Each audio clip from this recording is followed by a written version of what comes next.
miss sets Yes, I can remember. to the middle. So Kaya that's nag-experiment, nag-try ulit ng ibang setter, si Coach Rod. so understandably wala yung main setter mo. Mhm. May adjustment period 'yan. Yes. And medyo mahirap yun ha. Hindi agad nakukuha Mhm. yung chemistry in a week. But maybe kung batchmates, may Yes. chance na makuha kasi batchmates, kayong dalawa yung Matagal na rin kayong magkasama. Tsaka yung, ano ba yun, dig pass, kayo yung magkasama ba sa dig pass? And another error for EAC, a miscommunication error. Dito rin ata lumalabas Serving for yung Arellano is Dumasig. kulang pa sa connection. Especially the middle blockers. Magnayi, back set to Dayanan, and Dayanan gets the point. Mabilis naman nakabawi ang EAC dito. Great down the line attack from Dayanan. And prior to that hit, Dayanan was really talking to Ashley Magnayi.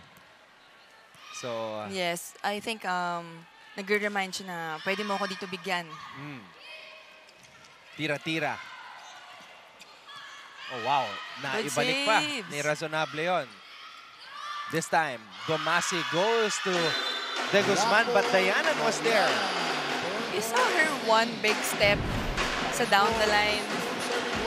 Parang medyo dinaya niya dito na akala niya wala ako sa down the line pero na-push niya. Ganda.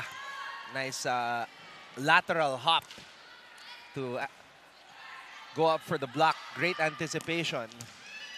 Magnayi, hinabol ang bola. Pabalik sa Arellano side. Domasig. Alimen. De Guzman, cross court. Alimen. Oh. I think favorite ni Alimen talaga yung cross-court attack, no? Pero nandun na rin ang Arellano, pero hindi niya masyadong in-expect na siya pala yung kukuha ng defense na yun. Alimen has got that ability. Oh, wow. I love her energy. She's trying to expect her teammates na mag-celebrate din with her. Let's go! Magalona. I got an ace! Sino ba yung ganun na naging teammate mo? Sino ba ang ganun nga? Madami ako naging teammate na ganun eh. Si Kat Arado. Siya yung, ate, let's go! Yeah. Mga ganyan. Yeah, there are a lot of liberos here in the NCAA who are like Kat Arado in the sense that they're very vocal. And I think it's very important kasi not all the time napapansin yung trabaho ng mga liberos. So, lalo na kapag very open sila to communicate, very vocal sila, mas napapadali yung laro inside the court. And now, liberos sometimes are awarded the captaincy, which is something na hindi natin nakita back in the day. Yes, Kat is our libero. And captain? Yes. Ay, sorry, our team captain. So, libero captains are now a thing here in the Philippines. Before, no, hindi. Pero I think deserved naman talaga nila. Chance ball. Magnayi. Oh, what a pickup by Domasig. Now, Moming has to set. And how about that? Moming pa din yun with a set. Even though nagbigay ang Arellano ng chance ball kanina, they were able to get a point. Serving for Arellano is Kira.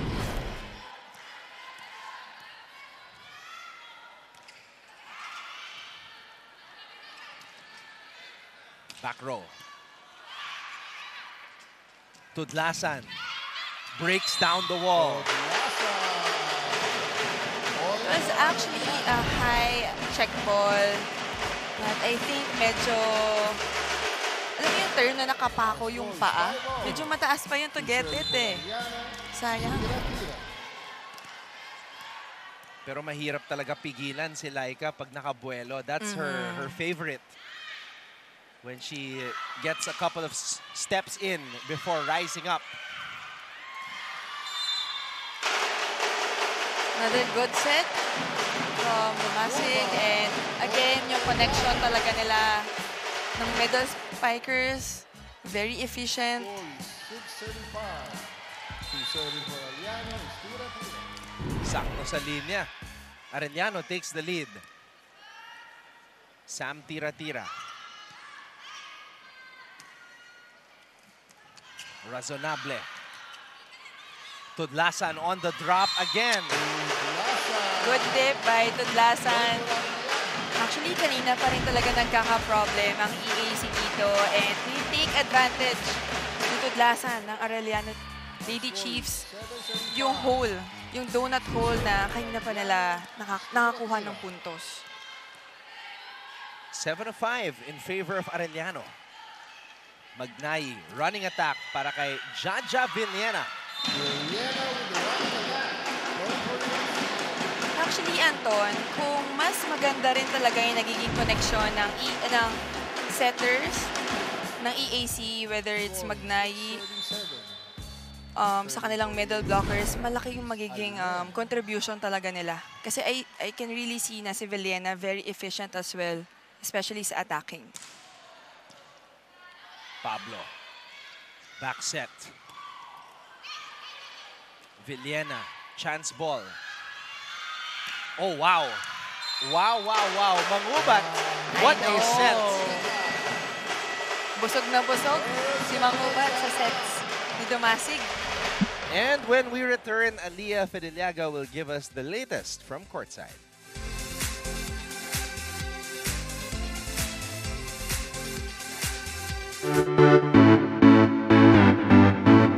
Hi mga kapuso! My name is Julia Ong and we are here today at the Lyceum of the Philippines University para makisaya at makigulo sa kanilang pep rally. Kaya tara, samahan niyo ako!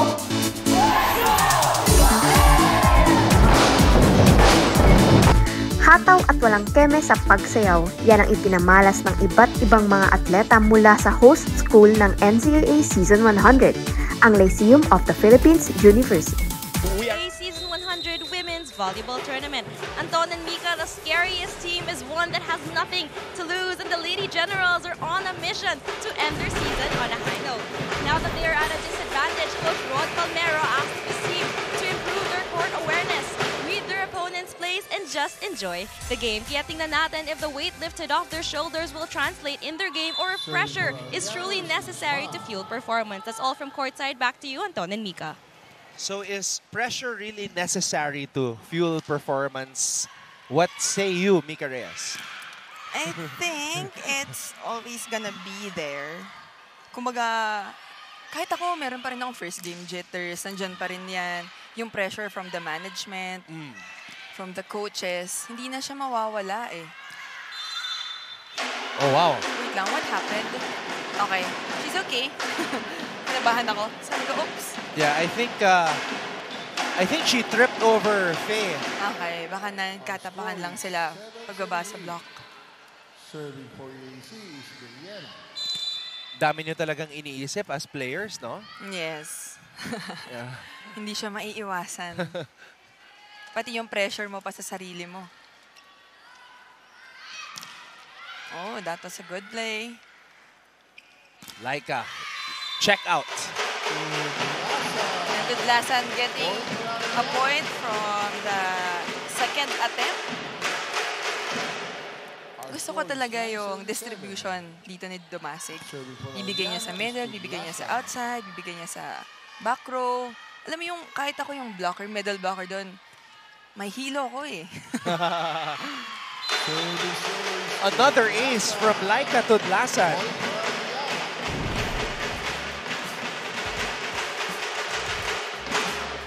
Sabi nga ni Coach Rod ng EAC na just enjoy the game. I think nga yung pressure medyo nafe-feel nila since wala yung kanilang team captain dito. And you can really see with their facial expressions yung frustrations kapag nagkaka-error sila, frustrations din na pag nabablock sila or walang kumukuha ng bola. Tsaka mahirap talaga when you go up against a team that's determined to make their mark as a Final Four squad.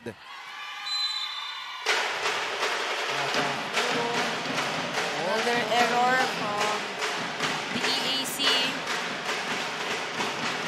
This time, kailangan talaga nilang medyo mag-loosen up. Ako pag mga kinakabahan ako or medyo nasa-stress na ako sa errors ko, yung sumisigaw ako. Para lang matanggal ko konti yung medyo intense kasi. Parang, nagigigil ka na eh. Another error again from EAC.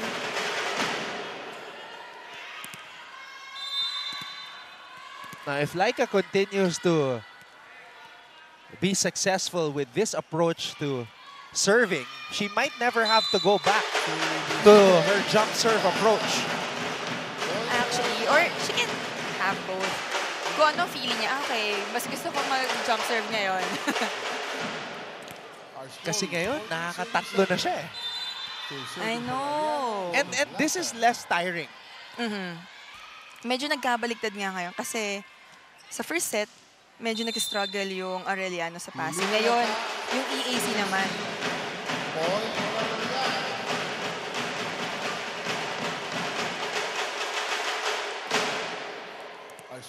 Lumolobo na yung lamang ng Arellano with Laika at the service line. Ay, umapak sa attack line. So yun lang, binati ko na naman. Okay lang. Babawi rin daw yan. Score is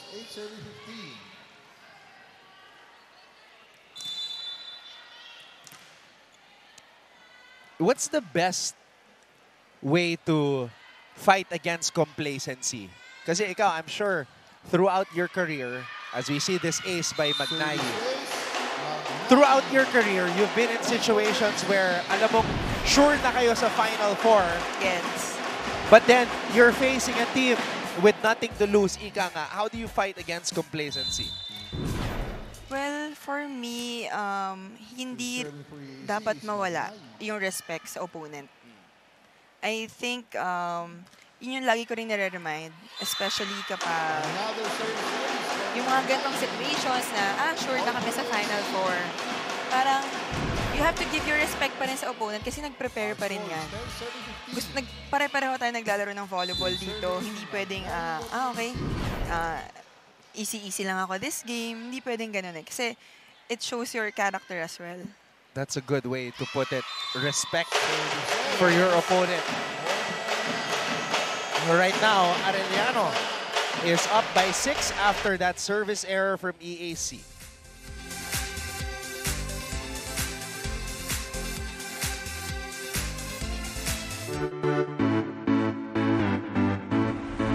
What is up mga ka-NCAA? Ako po si Christine San Agustin. Samahan po ninyo ako dito sa Mapua University para saksihan ang kanilang pep rally bilang suporta syempre sa kanilang mga atleta na ready nang sumabak sa NCAA Season 100. Let's go!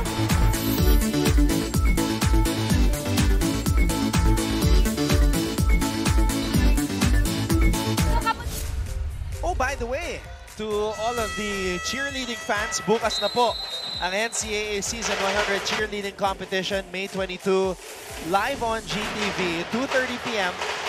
from the Mall of Asia Arena. Kita mo na, Mika, yung bagong center hung sa MOA.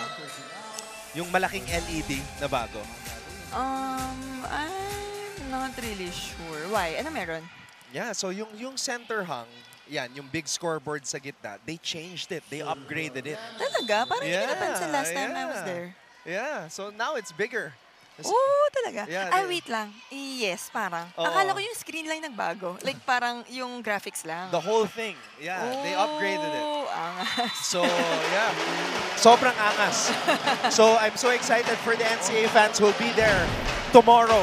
I know! Oo Kasi nga pala. may experience nila. Yung tipong kahit nasa taas ka na, Makikita mo pa rin. makikita mo pa rin klarong-klaro yung mukha ng mga players, mga cheerleaders. Okay din yun sa mga nasa medyo mataas, mga Gen Ad, di ba?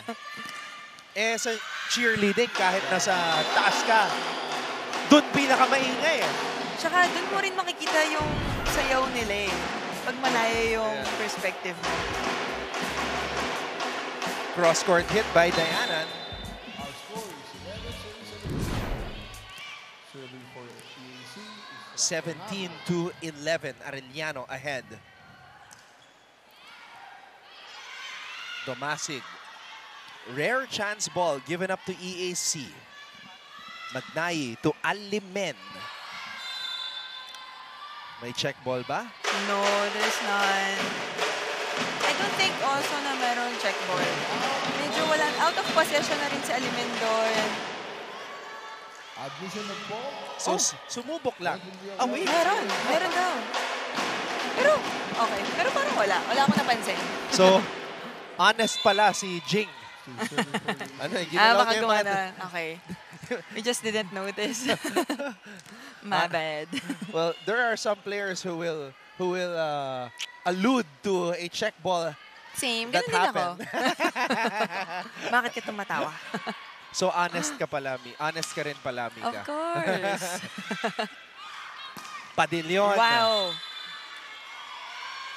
Oh, it's a check ball. Powerful attack by Padilyon.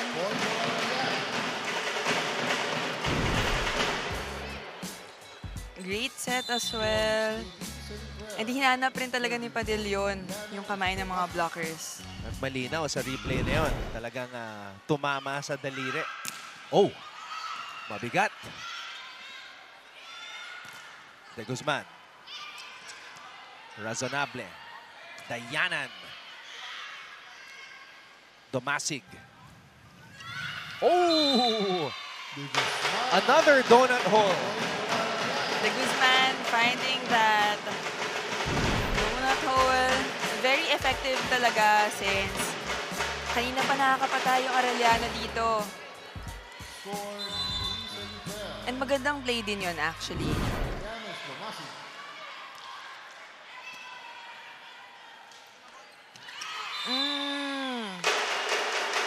Parang wala pa silang clean attack, clean connection.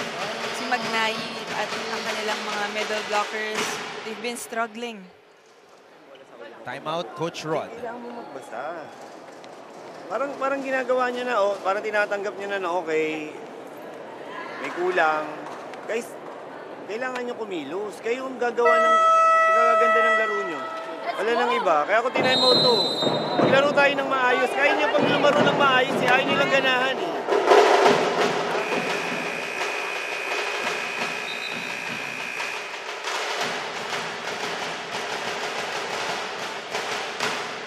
Anton, na-feel ko rin yung ganong situation na sabi nga ni Coach Rod na ayaw nyo lang ganahan. Even though may kulang, pero it's not an excuse para hindi ka maglaro ng maayos. Kasi for sure, alam ng coaching staff kung paano naglalaro yung EAC talaga. Oh. Magandang feedback from the players. Right after a timeout, nakakuha agad sila ng point. And I think better din siguro if medyo nag-smile sila. Medyo, you can show na nag-e-enjoy kami, Coach. And another positive way to look at it, especially para sa mga players na pumalit dun sa nawala, that's the opportunity. Yes, you have to step up rin talaga. Pero actually, in my experience, medyo mahirap din naman yon coming from the bench. Well, parang saan that's mo true. kukunin yung kumpiyansa. And at the same time, sayang yung opportunity na binigay sa akin ni Coach. Dalawa talaga siya eh. Sarili mo yung kalaban mo talaga dito.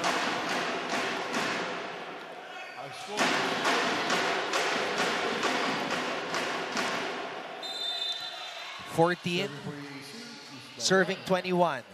Dayanan with 9 points today para sa Lady Generals. Oh, Poor reception. Magnayi to Alimen. I can see the frustration there. Pero Coach Rod is removing Alimen muna inside the court. Si Jing, honest talaga eh. Pag nakita niyang walang check ball, hindi na lang siya magre-react. Ako, ilalaban ko pa yun. Pero pag meron, ilalaban talaga. Even though the initial call is wala. Arellano with an 8-point lead. Sam tira-tira. Magnayi.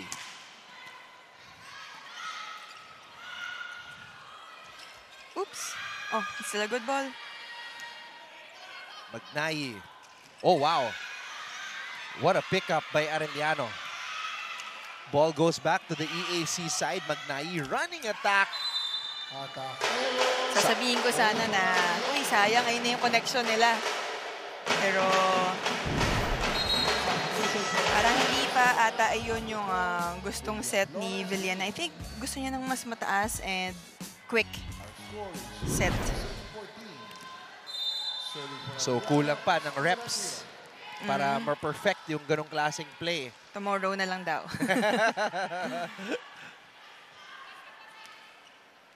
Back row. Back set. Oh, what a forearm bump by Razonable. Oh, wow. Spinning set. Blockers were there. Buhay pa rin. Oh! Sayang. Nakita ko yung effort ni Razonable dito. Pero, mahirap din talaga kapag out of possession ka na eh.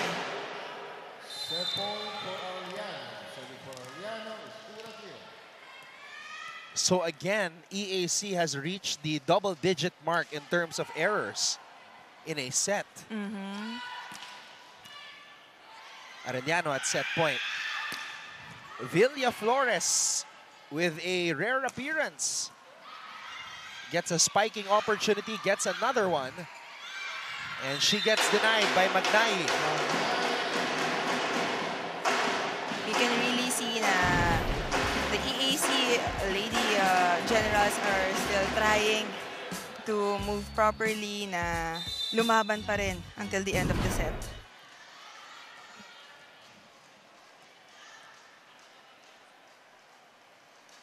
Set point. Still for Arellano. Back set. Domo. Trying to make an impact para sa EAC. Villa Flores talagang sa kanya binibigay. Oh, sayang. Net touch.